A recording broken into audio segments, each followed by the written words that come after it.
일생 동안 당신이 반드시 읽어야 할 100권의 책 일당백.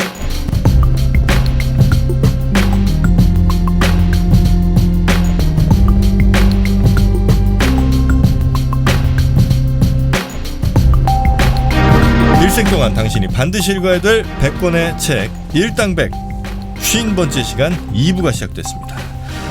자, 저희가 이제 급격히 노선을 변경했죠? 변경했습니다. 한국 단편은요 도저히 저희가 못해요.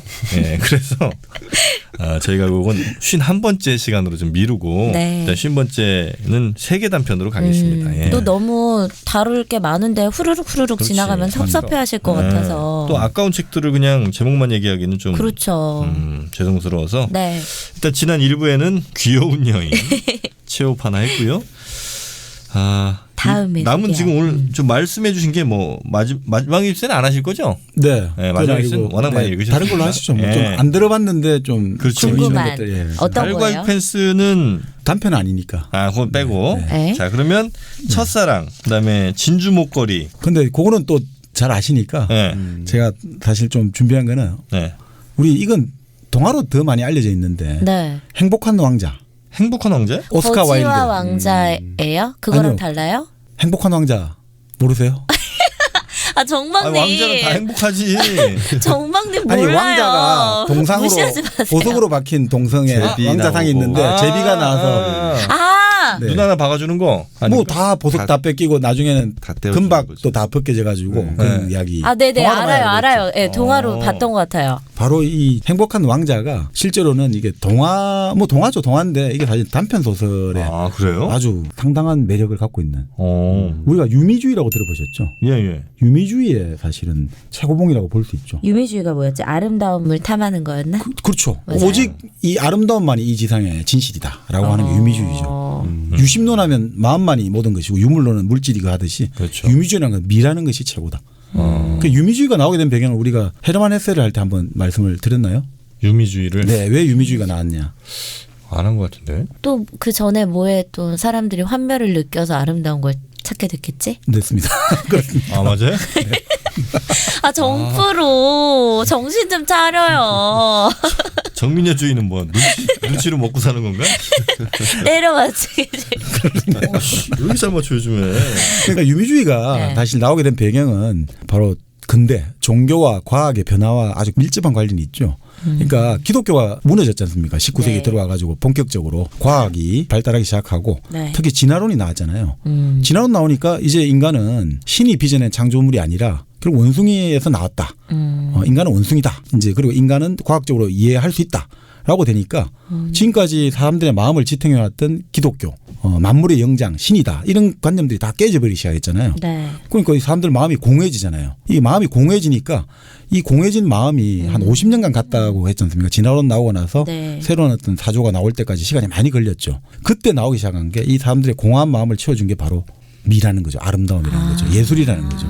자, 이제는 종교 아니야. 신이 더 이상 우리 마음을 채울 수 없어. 근데 과학도 그럴듯하지만 이 과학에 대한 거부감들이 많아졌잖아요. 그것도 인간이 원숭이라고? 그건 또 아닌 것 같단 말이지. 신은 죽었지만 그렇다고 인간이 원숭이다라는 데 대해서는 선뜻 동의가 안 된단 말이지. 그때 사람들의 마음을 사로잡은 게 바로 아름다움에 대한 생각이죠.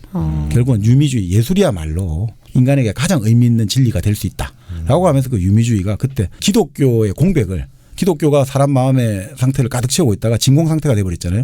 그 진공 상태를 메꾸기 위해서 들어간 게 바로 예술이다. 그게 미의 관념이라는 거죠. 그 대표적인 사람이 바로 오스카 와일드. 언제 쪽 사람이 이 사람?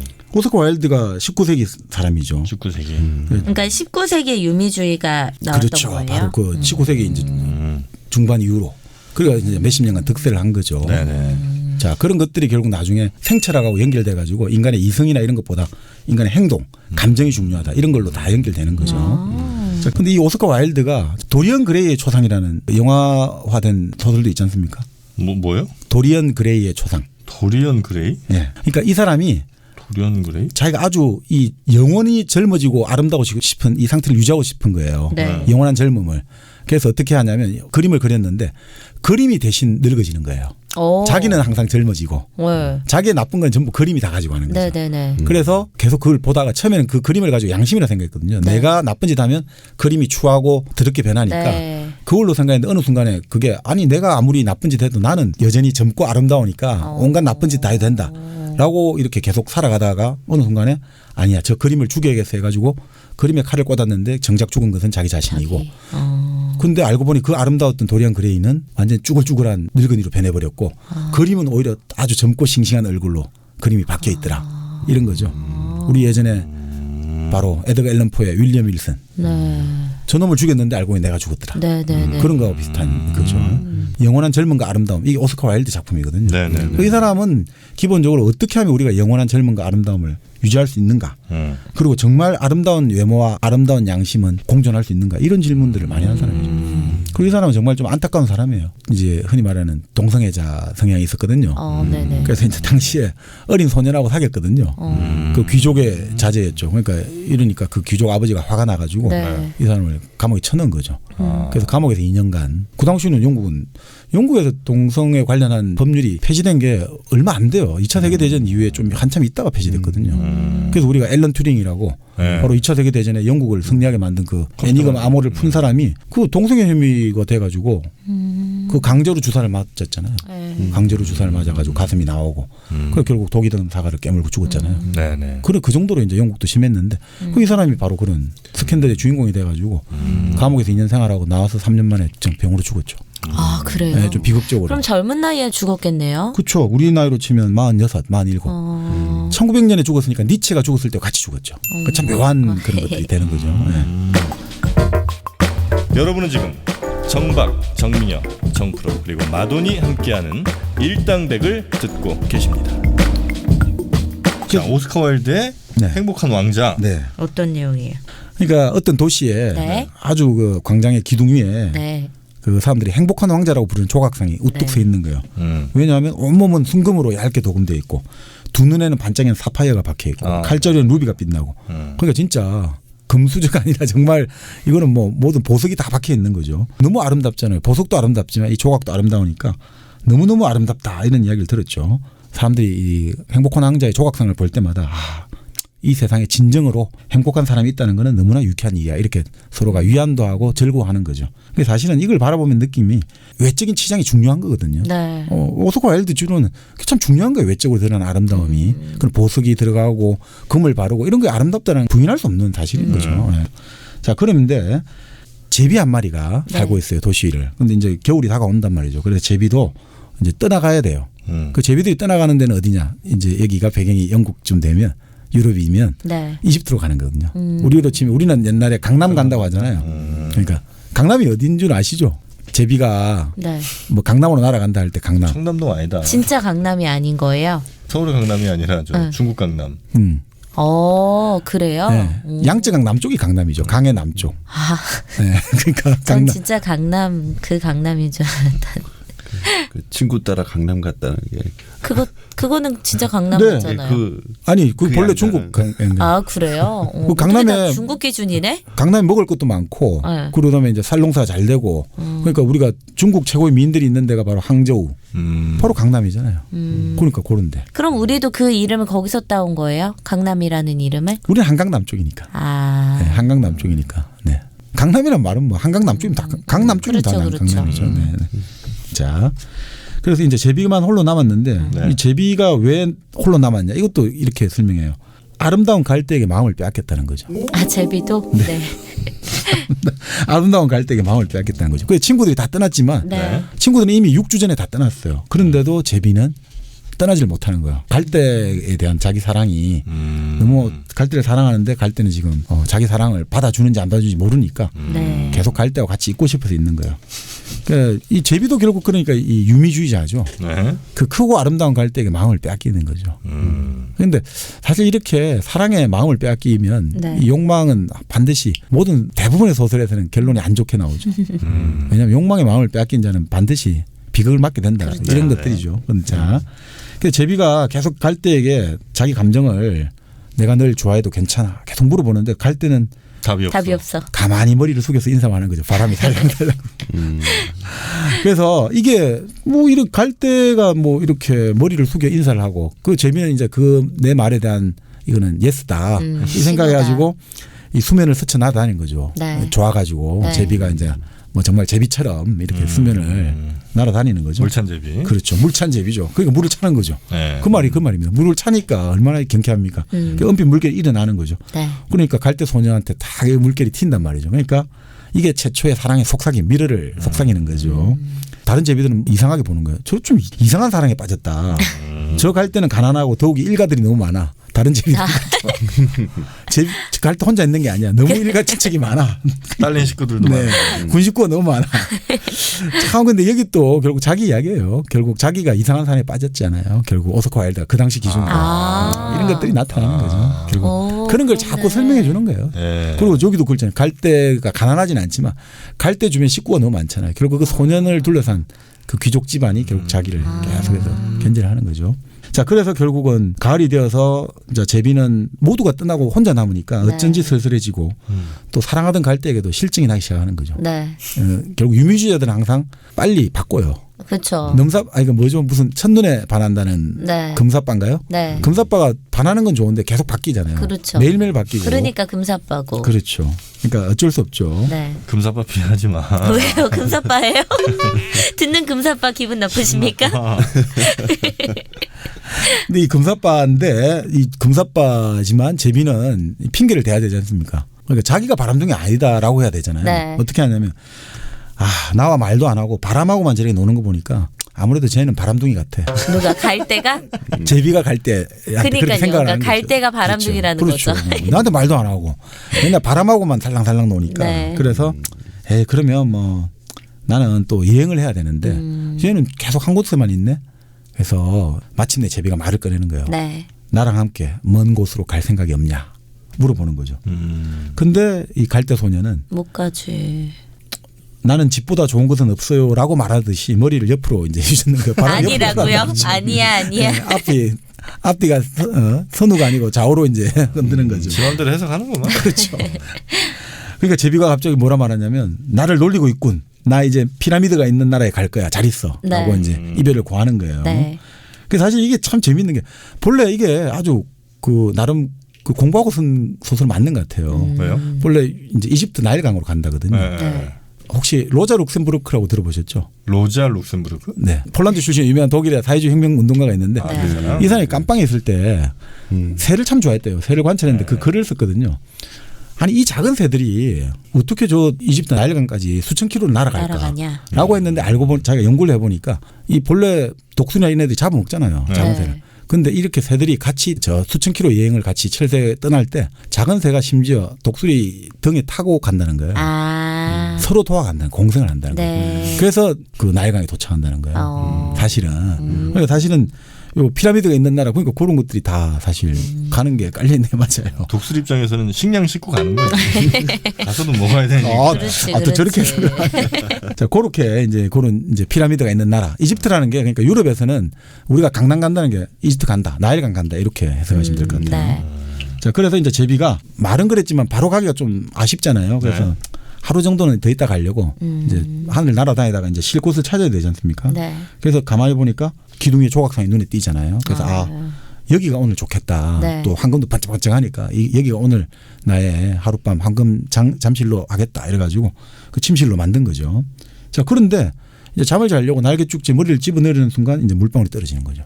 비가 내려요? 네. 그래서 비가 내리나? 왜 이 굴뚝을 안 세우지 이렇게 했는데 울어? 또 그렇죠. 비가 내리고 가만히 살펴보니까 바로 행복한 왕자의 눈에 가득 찬 눈물이 쪼르르 떨어져가지고 슬퍼. 탁탁 떨어지는 거죠. 네. 왜요? 왜 이렇게 감성이 없어요, 다들? 가을엔 너 좀 빠져라. 안 되겠다. 너 가을엔 도저히 안 되겠다. 겨울에 다시 올까요? 가을에 뭐 뜬금없이 막 사춘기예요, 터지네. 사춘기. 슬프지 않아요? 그래서 이제 행복한 왕자가 네. 울고 있는 거죠. 그래서 제비가 물어보는 거죠. 당신은 누구십니까? 나는 행복한 왕자다. 네. 근데 왜 울어요? 행복한 왕자인데. 그래서 내가 살아서 인간의 심장을 가지고 있을 때는 눈물이 무엇인지 알지 못했다. 아무런 근심 걱정 없는 궁전에 살아서 슬픈 일이 하나도 없었다. 낮에는 친구들과 꽃밭에서 놀고 밤에는 무도회에서 춤을 추곤 했지. 그런데 내가 죽고 난 뒤에 사람들이 이렇게 높은 곳에 나를 세워놓으니까 온갖 슬프고 안타까운 일들을 다 보다 보니까 내가 내 심장은 지금 나부로 되어 있지만 내가 울지 않고는 견딜 수가 없다. 이런 이제 이야기를 들은 거예요. 네. 그 제가 이걸 보면 드는 우리 영화가 생각나더라고요. 어떤 영화가 버닝에 벤이 그 이야기 하잖아요. 버닝의 벤이라는 애가 네네네. 뭐라고 했죠? 그 해미한테 해미가 우니까 벤이 신기하게 바라보잖아요. 네, 왜 우는지. 왜 울지? 나는 운다는 게 뭔지를 모른다. 맞아요. 한 번도 네. 울어본 적이 없으니까. 벤하고 똑같은 심정이겠죠. 그러니까 죽기 전에 동상 왕자가 동상 되는 왕자. 동상 왕자가 네, 예, 그렇죠. 왕자였을 죽기 때. 전에는 그러니까 네. 몰랐다 이거죠. 네. 자 그래서 제비가 이제 계속 방해하지 않고 계속 듣는 거예요. 네. 그러면서 행복한 왕자 부탁을 하는 거죠. 저기 좁은 골목길에 가난한 집이 한 채 있는데 갖다 주라. 여자가 애를 하나 키우는데 너무너무 힘든데 바느질을 하고 있다. 네. 근데 아이가 아픈데 열이 나는데 지금 아무것도 못하고 있다. 네. 그래서 막 울고 있다. 제비야 제비야. 내 칼자루에 루비를 뽑아서 여자에게 갖다 주렴. 나는 발이 붙어 있어가 움직일 수가 없다. 네. 그래서 제비가 막 이제 지적이는 거죠. 아, 난 친구가 이집트에 있고요. 내가 가야 되는데요.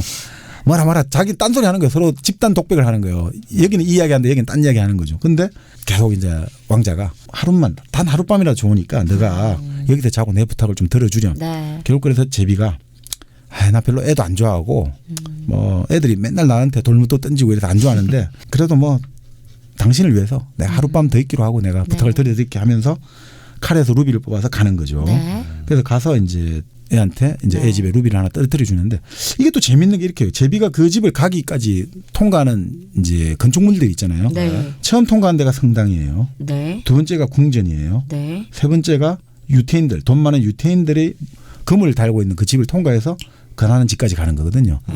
그러니까 이게 뭔가 종교라든지 권력이라든지 금력이라든지 네. 이런 것들을 지나서 가난한 집을 가야 된단 말이에요. 그러니까 사실 이 사람들이 다 있는데 아무도 가난한 자들은 돌보지 않는 거죠. 그래서 저 조각상이 우리 저 움직이지 못한 조각상이 나부로 된 심장을 가진 조각상이 움직여 주는 거죠. 그래서 이제 가서 주고 제비도 한번 서비스를 해주는 거죠. 네. 날개지대가 애가 열이 많이 나 있으니까 시원하게 이게 대체해서. 부채를 같이 해주는 거죠. 그래서 이제 제비가 돌아와서 보고를 하는 거죠. 왕자님, 참 근데 이상해요. 내 지금 이렇게 추운 밤인데 지금 이상하게 나는 매우 따뜻해져요. 착한 일하고 와서. 그렇죠. 그 왕자가 바로 그렇게 말하는 거예요. 네가 좋은 일을 착한 일을 해서 그렇다. 네. 그 제비가 이게 무슨 뜻일까 생각을 하는데 여기서 그런 말 나와요. 제비는 무언가 생각하려 하면 언제나 졸음이 왔다. 그래서 우리가 새 뭐라고 하죠. 자, 그래서 이제 제비는 사실 이제 귀여운 여인 같아요. 저는 보면 제비도. 그렇네요. 네. 자, 그 자기 이야기를 하는 게 아니라 결국 이제 또 왕자 이야기를 계속 네. 잘 들어주고. 자, 그래서 제비가 이제 오늘은 꼭 떠나야지라고 결정을 해요. 근데 이제 자, 이제 이집트에 제가 가는데 왕자님 이집트에 전할 말이 없습니까? 저는 지금 이제 출발합니다. 네. 그러니까 하루만 더 내 곁에 머물러서 네. 좀 부탁을 드려다오. 아니요, 지금 이집트에서 전부 나를 기다리고 있어요. 거기는 정말 황금색 사자가 나오고 화강암 옥자에 친구들이 폭포가 있고 기쁨의 아우성을 지르고 정말 이 유토피아다. 나 가야 돼 이러니까 저 다락방에 젊은 사나이가 글을 쓰는데 지금 각본을 쓰고 있는데 얘가 지금 추위 때문에 쓸 이제 더 이상 힘이 없어졌다. 배는 고프고 방은 춥고 너가 보석을 하나만 갖다 주라. 그러면 걔는 힘을 내가 글을 쓸 거다. 보석 없잖아요. 그러니까 내 눈에 이게 사파이어가 있지 않니. 네. 그러니까 이거를 한쪽 눈을 갖다 줘라. 그러면 걔가 각본을 쓸 수 있다. 이런 이야기를 하는 거예요. 그러니까 왕자님 그렇게 할 수 없어요. 근데 제비는 결국 이제 왕자가 지시한 대로 네. 갖다 주는 거죠. 자, 그렇게 이제 젊은이에게 이제 사파이어를 하나 갖다 주고 여기서 정민녀의 영향 때문인지 정박님의 감성이 터져버렸습니다. 또 하나가 이제 갖다 줘야 되잖아요. 네. 다음 날 또 하룻밤 소녀가 있는데 이 소녀 너무 불쌍하다 이거지. 네. 내가 갑자기 얘가 하네. 갑자기 제 가을 감성이 정박님에게까지. 오늘 왜 이러죠? 원래 남자가 가을 탑니다. 나 약간 남성적인 성향이 많은가 봐. 가을을 왜 이렇게 타지? 정말 울고 계십니다 지금. 아니야. 여러분. 목이 물 한 잔 마시고 갈게요. 네. 예. 아 공감 좀 해줘요. 너 어디서 얻어야 돼 나는. 모든 도대체 어떻게 하냐? 원래도 눈물이 없는데 그치? 오빠 좀 울어요. 안구 건조를 해결하기 위해서. 이것도 이야기하면 좀 그렇네. 이게 좀. 뒤에 내용까지 아시니까 이제 그런가? 갑자기 한꺼번에 다 온 거 아니에요? 그런가? 네. 이거 하지 말까요? 아니 해주세요. 아, 빨리 하세요. 궁금해. 좋은데 왜? 분위기. 자, 그래서 이제 결국 행복한 왕자가 계속 부탁을 하는 거죠. 네. 이제 소녀에게 또 이제 소녀가 지금 성냥을 떨어뜨렸는데 그 아버지에게 이 성냥팔이 소녀예요. 매를 맞으니까 이 내가 이 버섯을 갖다 줘라. 그래야 매를 안 맞고 오늘 하루를 따뜻하게 지낸다. 네. 그 결국은 제비가 왕자의 눈을 나머지 뽑아서 갖다 주고. 그럼 이제 아무것도 없잖아요. 그래서 그리고 이제 왕자 눈이 안 보일 거 아니에요. 그렇죠. 네. 근데 조각상이잖아요.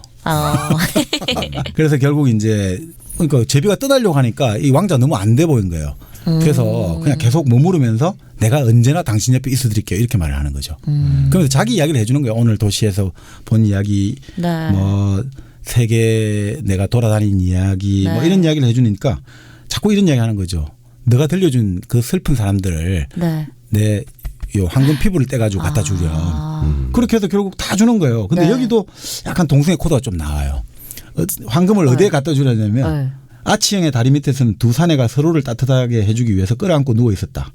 그래서 둘이 계속해서 그 어두운 거리로 쫓아내니까 그 사람들이 하룻밤 잘 수 있게 황금을 갖다 주어라. 이런 코드가 좀 나오죠. 그리고 아이들에게 이제 빵을 먹을 수 있도록 네. 갖다 주라. 그러니까 결국 어떻게 됐느냐. 이제 뭐 아무것도 남은 게 없는 거죠. 헐벗게 되고. 네. 그러니까 제비도 결국은 이집트로 가라고 하는데 이제 이집트 갈 수가 없는 거죠. 그치. 왜냐하면 너무 추우니까. 네. 이제 떠나갈 수가 없죠. 그래서 결국은 제비도 왕자의 입술에 키스하고 발밑에 떨어져 죽는 거죠. 저는 이제 죽음의 집에 갑니다. 네. 이집트가 아니라.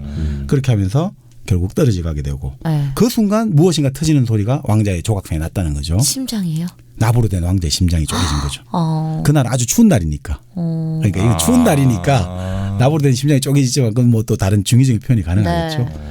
그래서 결국 이제 다음 날 사람들이 이제 시장하고 시의원들이 보니까 아니 너무나 행복한 왕자가 흉하다 이거죠. 네. 뭐 보석은 사라지고 없고 그쵸. 금칠도 다 벗겨지고 없고 이게 뭐지? 이거 완전히 이거는 거지나 다름없네 하면서 야, 저 아름답지 않은 행복한 왕자의 조각상을 만들어야 되는데 저건 아무 소용이 없다. 그러니까 저거를 이제 버려버리자. 치워라. 이렇게 해가지고 이제 쇠로 만들었으니까 이거를 대장장이한테 준 거죠. 주물 공장에 네. 녹여서 쓰라고. 그런데 공장장이 그런 얘기 하는 거야. 아무리 녹여도 이 부서진 심장은 녹지가 않는다. 그냥 내버릴 수밖에 없다라고 버렸는데 이제 요것만 우리가 알고 있죠. 그래서 쓰레기장에 내다 버렸다. 요까지를 보통 알고 있거든요. 네. 근데 신이 이제 그걸 보고 저 도시에서 가장 귀중한 거 2개를 가져와라. 네. 그 천사가 뭘 가져오냐면 나부의 심장과 죽은 제비. 아. 그걸로 끝나는 거죠. 그래서 영원히 천국에서 이름을 찬양하면서 살아라. 이걸로 끝나는 거죠. 감동적이다. 네.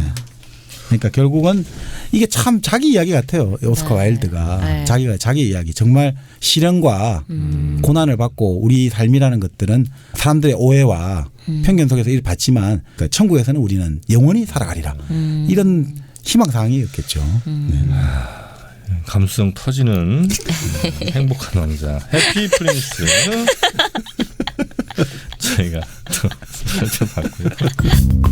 일당백 재밌게 듣고 계시죠? 좋아요, 구독하기, 댓글 달기, 후원하기 꾹 눌러주세요. 사실 진짜 오스카 와일드 같은 경우는 결국은 이런 거 아니겠습니까? 결국 아름다움이 네. 결국 모든 것을 이겨낸다. 이런 거였겠죠. 유미주의라는 것들이 결국은 당신들이 보는 눈에 보이는 아름다움도 있지만 이런 행복한 내면의 왕자처럼 아름다움. 이 눈에 보이지 않는 아름다움이 결국은 이긴다. 이 세상을 이겨낸다. 이런 것도 좀 깔려있지 않느냐 이런 생각이 들죠. 그래요. 이제 다 오셨죠 이제? 울었잖아요 아까 감동받아서 아니, 슬퍼서. 아유 힘들다 힘들어. 중심을 잡아주셔야 돼요. 감성 터지는 전영진 씨가. 사람들은 머리가 힘들어. 자 그러면 행복한 왕자 오스카 와일드 네. 단편을 좀 살펴봤고 또 어떤 거? 네, 그 다음에 이건 오스카 와일드도 아일랜드 출신인데 네. 우리 그때 이야기했지 않습니까? 스위프트도 아일랜드 출신이죠. 네. 걸리버도. 네. 근데 바로 그 율리시스를 쓴 제임스 조이스. 바로 조이스의 단편. 사자라는 게 있거든요. 죽은 사람들. 죽은 자 이렇게 번역되어 있는데 네. 이 단편이 사실 상당히 괜찮습니다. 이름이 작가 이름이 뭐라고요? 제임스 조이스. 조이스? 네. 피네간의 경냐. 아 JJ. 네, 율리시스. JJ 맞습니다. 얼마 전에 다녀왔으니까 얘기하지 마세요. 저 여기 갔다 걸렸잖아요. 여기 앞에 갔다가 편의점에서 어떤 분이 제 목소리 듣고 정민현님 진짜? 아니냐고. 네. 그래서 제가 얼굴을 들 수가 없어서 후다닥 나왔죠. 야, 아이고 하얏트 거기 JJ. 네네네. 있나요? 그 근처에 맞은편에 택시가 하도 안 잡혀가지고 와. 편의점에 가서 친구랑 막 얘기를 막 나누고 있는데 갑자기 어떤 분이 저기 혹시 정민현님 아니세요? 잘 듣고 계시죠? 제 팬이라고 하셨는데. 저 주말에 JJ 가시면 우리 정민영. 굳이 뭐 아, 전 평일에 가요. 전 평일에. 팬미팅 나올 필요 없겠. 넌 JJ에서 그냥 해. 그것도 나쁘지 않겠네요. 평일에는 근데 거기가 장사 돼요? 아, 사람 별로 없죠. 외국인이 많더라고요. 그래서 그러니까 제가 뭐 거기를 그럼. 어떤 목적을 목적 이루기 없이 위해서 간 가는데 게 그냥 그렇게 아니고 되는 그냥 거지 뭐. 네, 저녁에 그냥 갈 데도 없고 그럼. 늦게까지 문 연 데도 없고 평일이니까 그래서 갔는데 그래도 인생- 좀 부끄럽더라고요. 잘했어요. 뭐 큰일 없었죠? 그럼요. 네. 자 제임스 조이스의 더 데드. 네, 더 데드죠. 더 데드. 네, 죽은 사람들, 뭐 죽은 자. 이게 이 소설이 참 아니 그러니까 우리가 보통 소설을 읽는 이유가 뭐 여러 가지 시간을 때우기 위해서도 읽고 네. 즐거워서 읽기도 하고 뭐 그렇게 말들을 많이 하지 않습니까? 네. 뭐 즐거워서 읽는 사람도 많아요. 지금은 워낙 유튜브도 많이 나오지만 아육대도 하시지만 굳이 아육대 얘기 안 해주셔도 됩니다, 정방님. 지금 어차피 망한 것 같아요. 누가 이제 그런 이야기를 했죠. 이 세상에서 가장 큰 쾌락은 담배를 피우면서 소파에 네. 누워서 소설을 책을 읽는 거다. 그게 이제 가장 큰 쾌락의 하나다. 그런 이야기를 하듯이 소설이라는 게 참 쾌락의 하나로 받아들여졌거든요. 네. 근데 소설이 가장 큰 장점 중에 하나가 특히 근대 소설은 참 다양한 인간의 어떤 이런 모습들과 가치를 보여주지 않습니까? 그걸 통해 가지고 결국 뭐냐면 우리가 학교에서 배우는 좀 고답적인 교육들 있잖아요. 네. 교과서하고 다른 현실을 보여주면서 네. 우리로 하여금 뭔가 새로운 인식이라든지 새로운 감정, 감성 이런 거를 좀 계속해서 불어넣어 주거든요. 네. 감성과 인식을 불어넣어 주는. 그렇기 때문에 이 소설이 그리고 우리는 기본적으로 다른 사람 이야기를 듣고 싶어하고 알고 싶어 하잖아요. 항상 남이 뭐 어떻게 사는지 남이 어떤 생각을 하는지 알고 싶으니까 네. 소설은 망하지는 않을 거예요. 그죠? 네. 바로 그 제임스 조이스의 이 소설 더 데드라는 게 바로 그런데 아주 부합하지 않나 이런 생각이 들어요. 어떤 네. 내용인가요? 어떤 내용이냐면 네. 뭐 내용은 어떻게 보면 간단합니다. 네. 이 영화도 됐는데 이 영화가 잉그리드 버그만하고 그 영화 남자 제목이 뭐예요? 이탈리아 여행이라고 로베르토 로셀리니 감독이 만들었다고 했죠. 잉그리드 버그만하고 부부였잖아요. 아 로베르토 로셀리니. 딸이 또 유명한 배우가 됐는데. 잉그리드 버그만 네. 그저 바람빙 아니에요 결국은. 그게 잉그리드 버그만이 남편하고 애 버리고 로셀리니한테 편지를 보낸 거죠. 난 당신 영화에 출연하고 싶다 해가지고 결국 오, 진짜. 그래 재혼을 한 거죠. 근데 잉그리드 버그만이 그 전에도 굉장히 그 품격 있는 이미지, 굉장히 이미지 좋은 하여튼 배우였다고. 네. 돈도 많이 벌고. 네. 그런데 사실은 로셀리니 감독은 그렇게 막 그러니까 거장의 감독은 그 아니었어요. 정도는 아니었죠. 네. 아니요, 그럼 잘 나갔죠. 그때 무방비 도시나 이런 게 예, 이탈리아에 잘 나갔죠. 작품성 인정받았는데 네. 막 이렇게 할리우드처럼 막 흥행하는 네, 건 네. 아니고. 네, 그래서 네. 이제 글로 건너간 거예요. 네. 근데 잉그리드 버그만도 유부녀, 그다음에 로셀리니도 이미 결혼한 상태였죠. 어떻게 됐어요? 둘이 또 결혼했어. 그럼 둘 다 가정을 버리고? 그럼 오. 그게 바로 인생입니다. 그런 게 인생이야. 인생 참 어렵네요. 왜 그렇죠. 이런 건 안 오냐 너. 이것도 울어. 이거는 슬프지 않아. 이건 막장 코드잖아요. 애 놓고 이탈리아까지 건너갈 그 버그만의 마음을 헤아려 봐요. 슬프네요. 예. 그렇죠. 저 잉글리드 버그만이 그 전에 정말 이미지가 지고지순 뭐 이런 이미지인데 그렇죠. 좀 많이. 그 둘이가 결혼하고 나서 별로 그래서 이 큰 영화를 못 만들어 성공적인 둘의 영화를 근데 별로. 결말은 또 안 좋죠. 헤어졌죠. 그니까. 아, 근데 헤어진 다음이 더 멋있어. 왜요? 헤어진 다음에 네. 다시 미국을 갔단 말이에요. 불륜 유미주의야 이 사람은. 미국에 다시 돌아가서도 네. 그 뭐 자신이 그렇게 했던 거에 대해서 네. 뭐 사과하거나 그러질 않았어. 나는 아름다운 사랑을 했을 뿐이다. 내 선택이 후회하지 않는다. 안 하면 멋있었어요. 그렇죠. 유명한 인류학자 마가렛 미드가 네. 결혼 3번을 했거든요. 네. 그러니까 이제 좀 짓궂은 기자가 물은 거예요. 인터뷰하면서. 선생님 어떻게 결혼을 그렇게 3번이나 했습니까? 네. 그러니까 이분이 딱 받아치는 대답이 세 번의 결혼을 했다고 묻지 말고 뜨거운 사랑을 세 번이나 어떻게 할 수 있느냐 이렇게 물어달라고. 당신은 어떻게 이렇게 뜨거운 사랑을 세 번이나 할 수 있느냐 이렇게 좀 물어달라고. 그렇게 했죠. 이혼을 세 번이나 했다 이런 말 하지 말고. 네, 이런 용기 있는 것 같아요. 하나만 더 말하자면 네, 불륜 세계적인 네. 저 투자자 누굽니까? 워렌 워렌 버핏이 버핏. 유일하게 존경하는 위대한 투자자 찰리 멍거라고 있어요. 네. 동업자. 네. 그 사람은 낸시만 2명 만났어요. 낸시라는 이름 가진 여자랑만 2번 결혼했어. 오. 이런 게 얼마나 뜨거운 인류애입니까? 이름이 낸시면 그냥 결혼한 거야. 그래도 세계 가장 큰 부자들은 이혼 잘 안 하잖아요. 버핏이라든지. 위자료를 많이 줘야 하니까. 현실적인 이유가. 네, 다시 미국 같으면 더 줘야 되죠. 네, 엄청 위자료를 주. 근데 그럼에도 불구하고 위자료를 주고 또 새 결혼을 하는 사람들이 저는 진정한 로맨티스트가 아닌가. 제임스 조이스의 죽은 자들 사자 무슨 내용이에요? 네, 그러니까 이 주인공은 대학 강사 부부예요. 콘로이라는 네. 남자 주인공이 있어요. 게브리엘 콘로이라고 부르죠.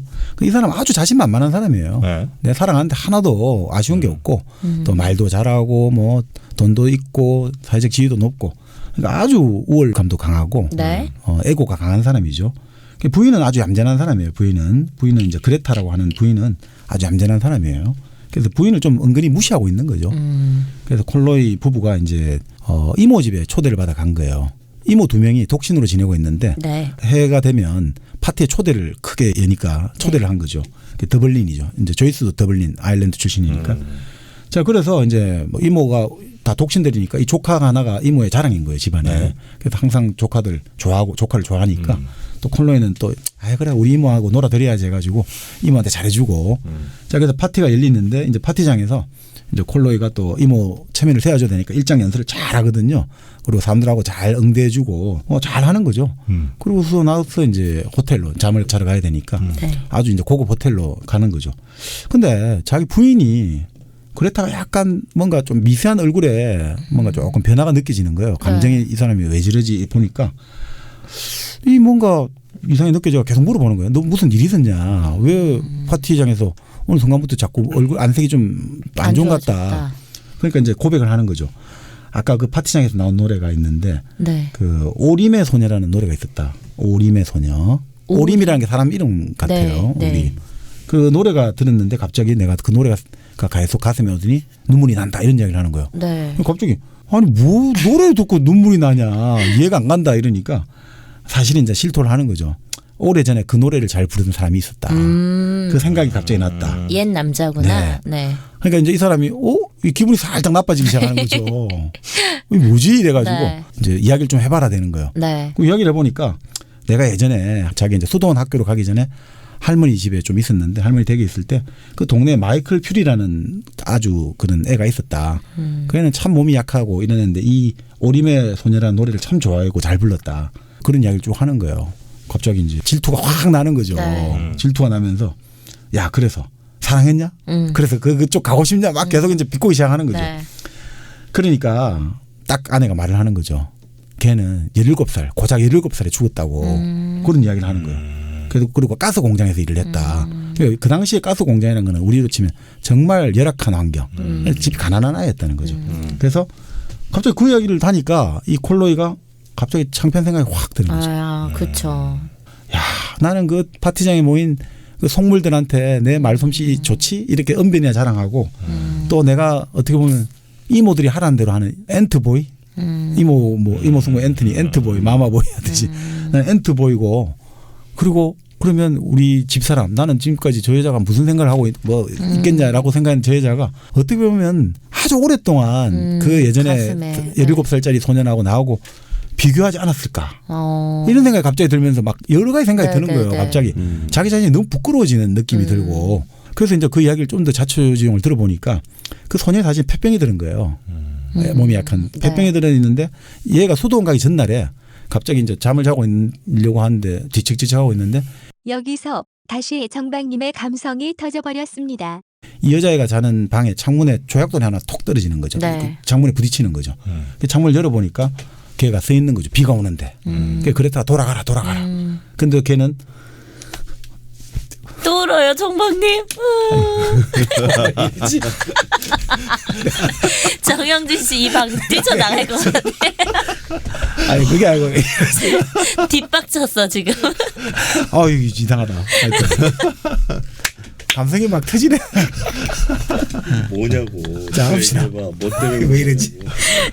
정박님. 요즘 심경의 변화가 아니 있으십니까? 없는데 별로. 아유 참. 옛날 일이 생각나서 그런가? 첫사랑 생각나세요? 자꾸 자극하지 마. 자극하지 마 자꾸. 왜? 아니 그건 솔직하게 아니고. 첫사랑 생각나시는 것 같네. 아니야. 그건 아니고. 그랬어요. 아니 그레타가 돌아가라고 말을 하니까 네. 자기 살고 싶지 않다 이렇게 말을 하는 거예요. 그래 너를 계속 보고 싶다 이렇게 얘기하는 거. 가지 마. 안 가면 안 되겠니 이렇게 얘기하는 거예요. 근데 결국은 이제 얘는 떠났고 나중에 소식을 들어보니까 일주일 후에 이제 그 소년은 죽은 거죠. 아 그게 마지막으로 본 거예요? 네. 그래서 결국 죽었고. 그 사실 이러면서 이제 이 사람은 이 자기의 지금 지나온 삶을 생각해 보는 거죠. 내가 과연 나는 내 집사람을 독립적인 인격으로 생각했을까? 내가 알고 보니 저렇게 그냥 뭐 한마디로 아무 나는 감정도 없고 이제 막 하나의 내 아랫사람으로 생각했던 집사람도 한때는 누군가의 목숨을 감수하고도 이 사람의 구애의 대상이 되었다. 그렇네. 그리고 그 사람은 바로 독자적인 내면과 개인의 라이프 히스토리를 갖춘 독립된 존재였구나. 그 부인의 새로운 진면목을 자기가 발견하게 된 거죠. 그러면서 갑자기 이제 이 부인이 다시 새롭게 사랑스럽게 느껴지는 거죠. 그 죽은 사람 때문에 그렇죠. 이 아내에 대한 새로운 사랑이 또 생겨난 거예요. 그렇죠. 이 부인 우리 집사람이야말로 그런 그 사랑의 어떤 경험과 그리고 그것들을 가슴에 간직해 오면서 살아온 독립적인 인격이고 그런 사람이었구나. 그러니까 이 사람은 갑자기 이걸 통해서 정말 한 걸음 성숙한 인격으로 나아가는 거죠. 지금까지 그 자기 중심의 세계에서 잡혀 있다가 자아도취, 자기 중심, 유아적인 내가 이 세상에 제일 잘 나가 하는 이 세계에 잡혀 있다가 이제 진짜 부인과 나가 이제 대등한 인격으로서는 하나의 어떤 바다로 나아가는 사람이 된 거죠. 그 감정 뭔지 제가 너무 정확히 잘 알 것 같아요. 그러니까 예를 들면 네. 남편이 가끔 미워질 때 있잖아요. 네. 막 되게 그리고 결혼하고 나면은 이제 서로 아내도 그렇고 남편도 그렇고 서로 시들해지는 부분이 네, 네. 있잖아요. 근데 그러다가 어느 순간 갑자기 이 남자가 밖에서는 다른 여자에게 매력적인 남자로 보일 수 있겠구나라는 그렇죠. 생각이 들 네. 때가 있어요. 그럼 그럴 때 갑자기 내가 되게 잘해줘야겠다. 그래 저 사람도 내가 사랑했던 사람이었지라는 생각이 막 번쩍 들 때가 있거든요. 그렇게 저는 성숙한 여인으로 거듭나고 있습니다. 걔도 끝났어 이제.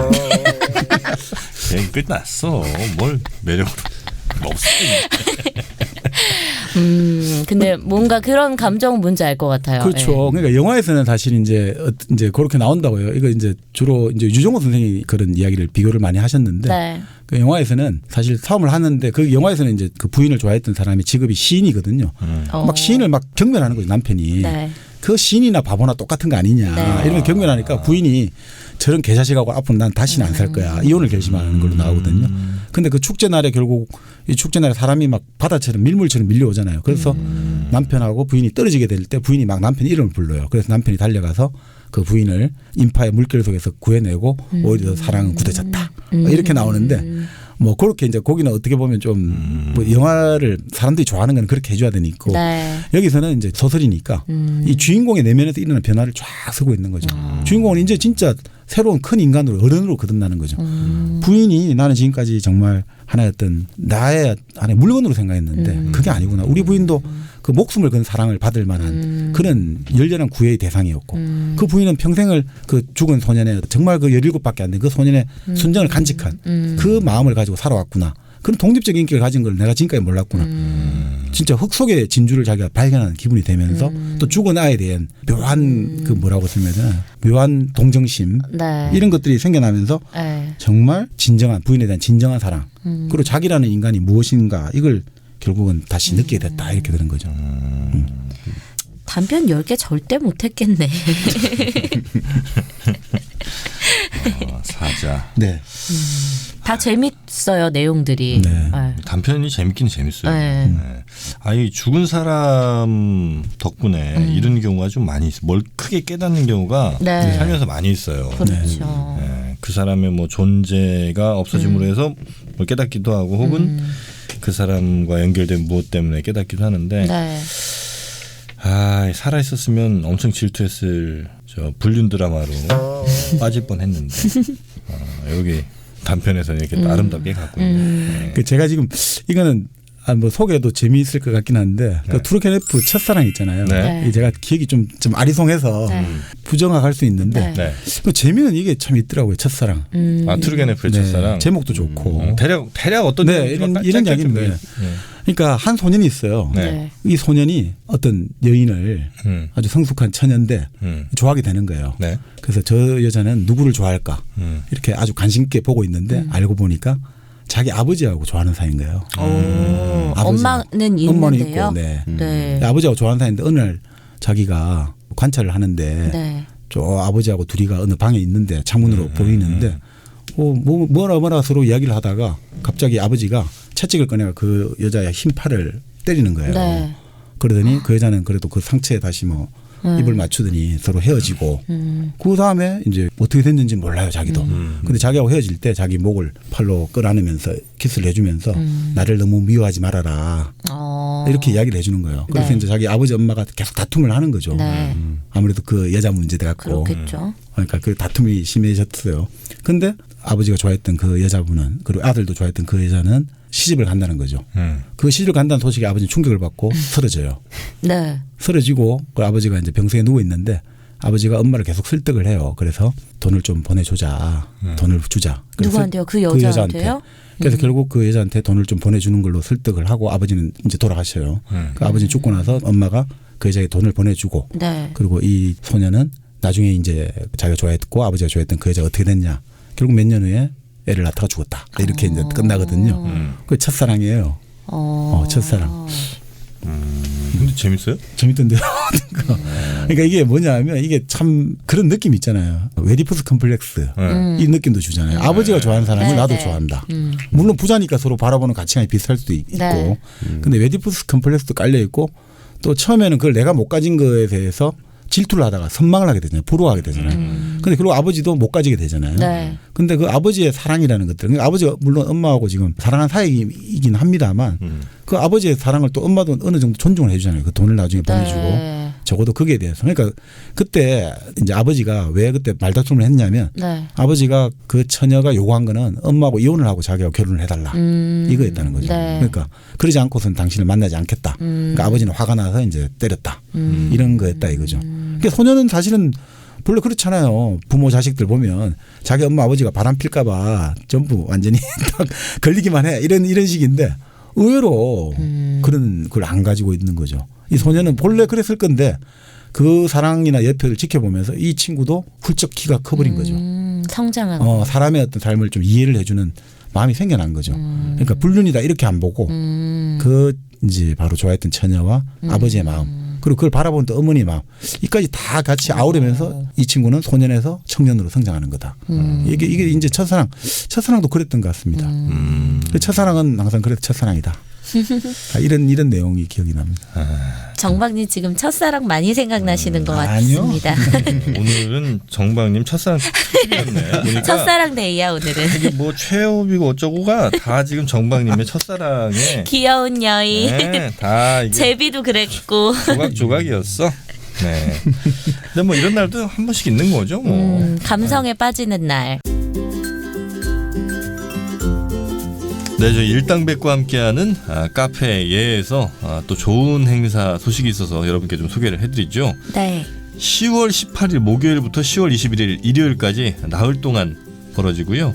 여기에 오시면 커피 앤티 페어라는 건데 네. 1kg 커피 부스에 오시기만 하면 커피를 그냥 100g씩 무료로 드린답니다. 핸드드립 지정 원두를 무료로 증정하는데요. 하루에 600명 선착순이니까 꼭 받아야겠다 하시는 분들은 조금 빨리 오시는 게 좋지 않을까. 갔는데 601번째 되면 어떡해. 보통은 네, 한 600 몇십 명까지는 또 줍니다. 인정이 많으시니까 네. 우리 1kg 커피는. 네네네.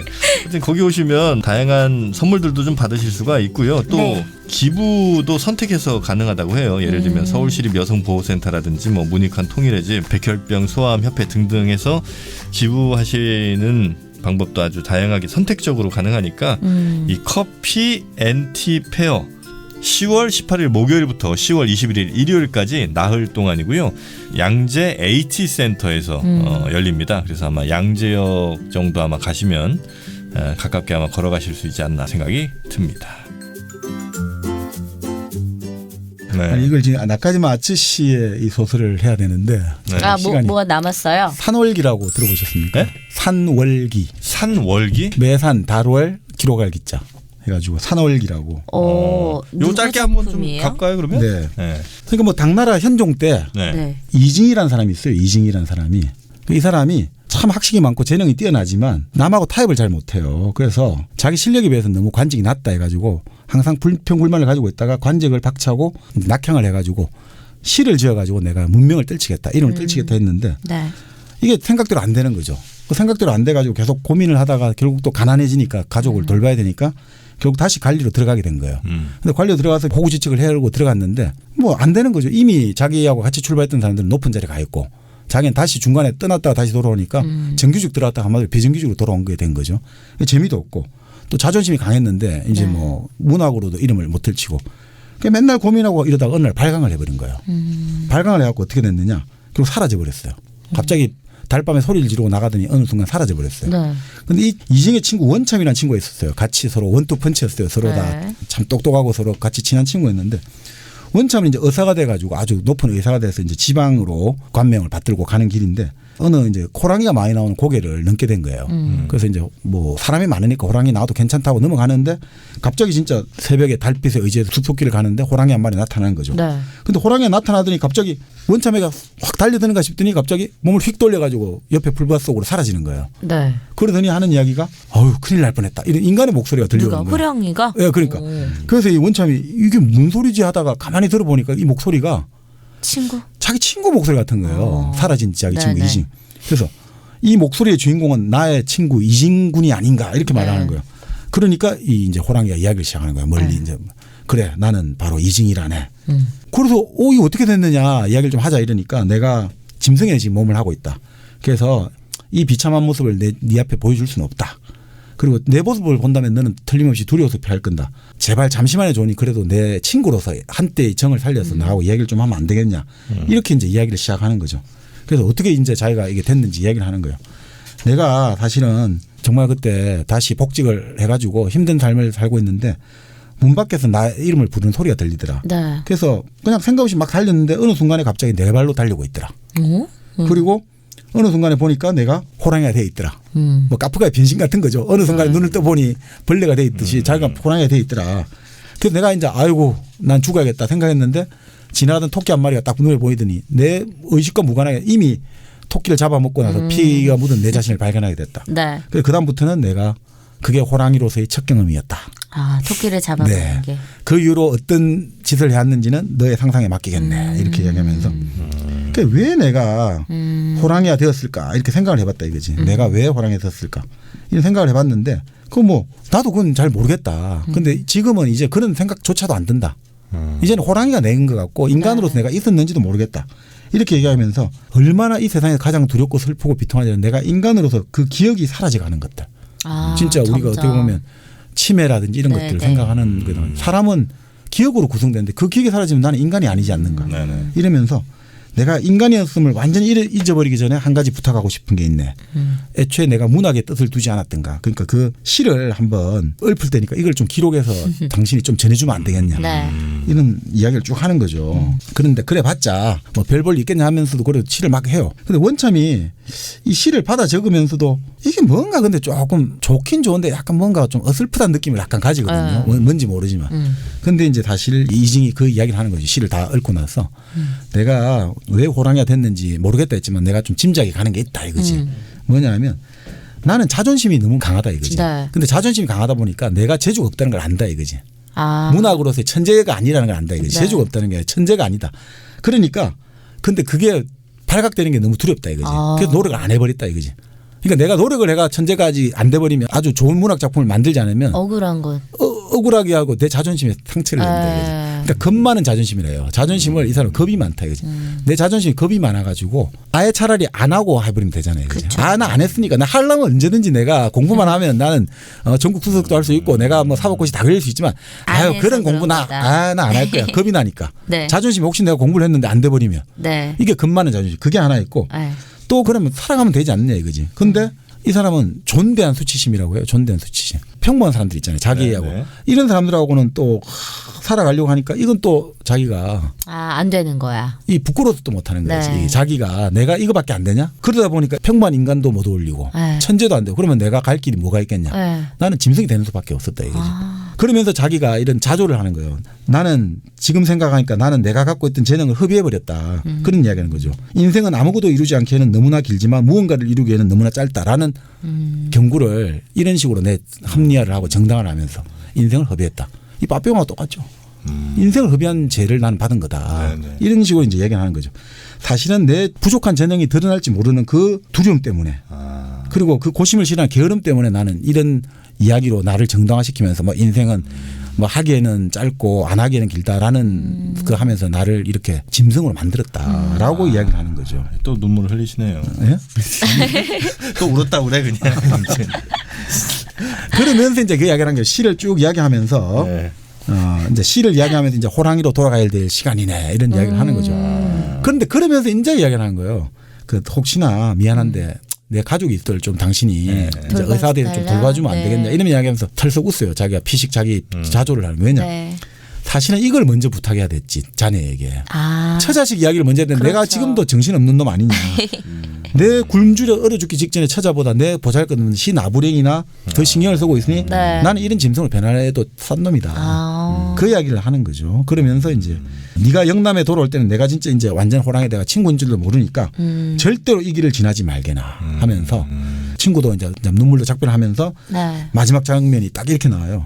호랑이 한 마리가 풀숲에서 뛰쳐나와요. 네. 나오더니 달을 바라보면서 두어 번 표하더니 다시 풀숲으로 돌아가 자취를 감추었다. 이렇게 이게 산월기죠.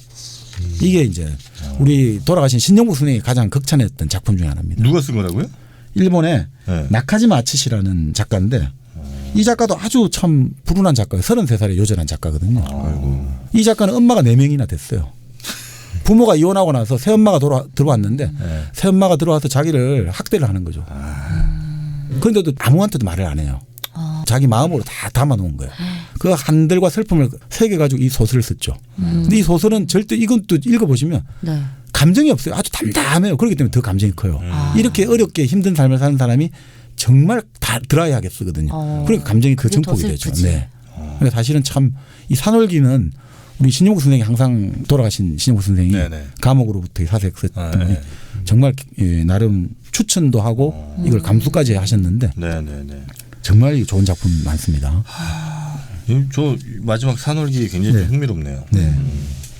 자, 저희가 50번째, 50번째 시간의 특집으로 네. 전 세계에 한번 단편. 읽어볼 만한 단편들 정말 그 후회하지 않으실 만한 단편을 몇 개 소개해드렸습니다. 아마 이 말고도 뭐 수백 배 많은 단편들이 있긴 있겠습니다만 그렇죠. 우리 정박님이 아끼시고 또 소개해주고 싶은 네. 그래도 아마 많이들 읽지는 않으셨을 만한 소설들 좀 소개해드린 것 같은데 뭐 재미가 있으셨는지 있으셨을 거예요. 또 정박님이 3번이나 울었으니까 첫사랑 생각도 나고. 3번 올린 거 여러분들 그대로 전해드리겠습니다. 자, 이렇게 감성 터지는 가을 책들을 많이 읽으시고 저희 네. 11월 3일 오후 3시? 3시? 네, 아마도 변경이 되면은 바로 공지해드릴게요. 알려드릴게요. 네.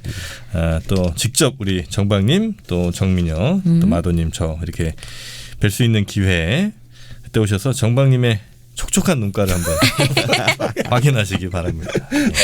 자, 그럼 저희는 11월 3일에 뵙고 물론 이제 그 전에 계속 1단계는 네. 계속되고요. 다음 시간에는 예고해드린 대로 한국 단편 네, 한번 또 소개를 해드린 시간을 네. 갖도록 하겠습니다. 함께해 주신 여러분 고맙습니다. 고맙습니다. 고맙습니다.